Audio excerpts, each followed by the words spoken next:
We have some new video for you. Former lobbyist Jack Abramoff arriving at a Florida court. Sentencing day today for Abramoff with a change of hat there, and his ex-business partner in the fraud case stemming from their use of fake documents in the purchase of the Sun Cruise Casino's gambling fleet. More to come on that. We'll be watching that case and following it for you throughout the day right here at Fox.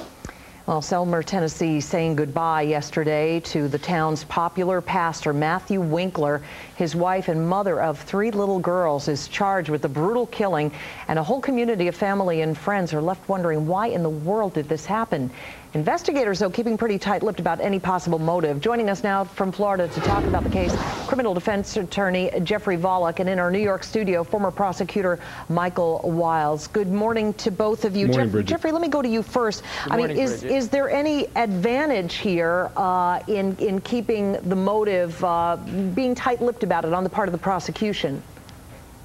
Well, sure. On behalf of the prosecution, it keeps the defense on their toes because they don't know what's coming down the pike. All right. What's your take on it, Michael? Good idea to be quiet about it? I think this case shocks the conscience of our nation, and ultimately this was a man of God who had deep roots in the community, and any prosecutor in their shoes now would want to make sure that the structural integrity from the forensics to the facts are preserved so that no confession will be deemed to be coerced, and ultimately the facts speak for themselves. If you look at it, the gentleman was shot twice from behind. She had the presence of mind to travel 340 miles and to rent space.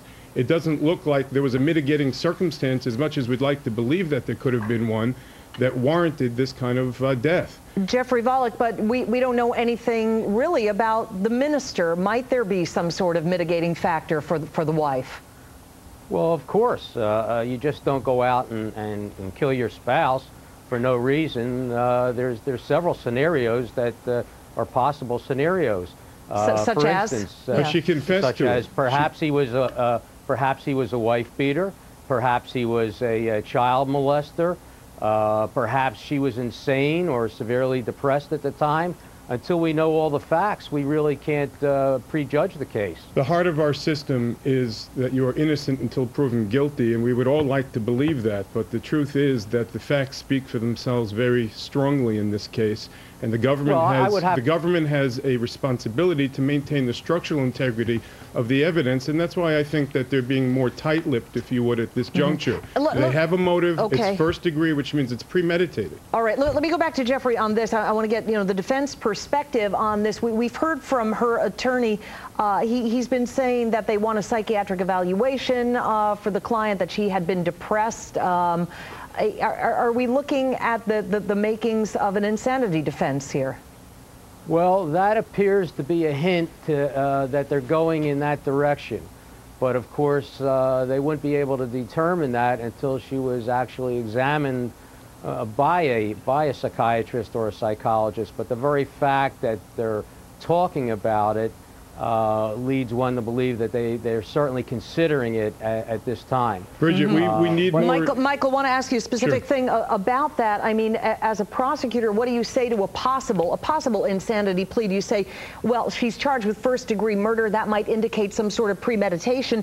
Can a person premeditate a murder and be insane? Well, the question is, was there a heat of passion? Was there any mitigating circumstance or any defense?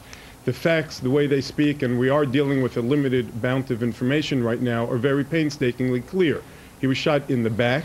She drove 340 miles. She had purchased food and made lodging arrangements. Everything that shows that she had the presence of mind, the consciousness, if you would, of somebody who knew what they were doing. If there was a problem here, she would have gone to the authorities and not to another state. She absconded with the children, and for all intents and purposes, a premeditated effort with a first-degree charge and a motive has a very hard case to overcome. Jeffrey, what's your take on why it's a first-degree murder charge? It's a first-degree murder charge because that's what the prosecution decided to charge. I've tried many capital murder cases, and especially in high-publicity cases, I think the prosecution leans towards charging first-degree murder, but that doesn't mean that that's what the facts are going to ultimately decide the case to be. We're going to have to wrap it up there. Jeffrey Volokh and Michael Wiles, thank you both very much for talking about this case. My pleasure. And a Fox News alert, and we've just gotten this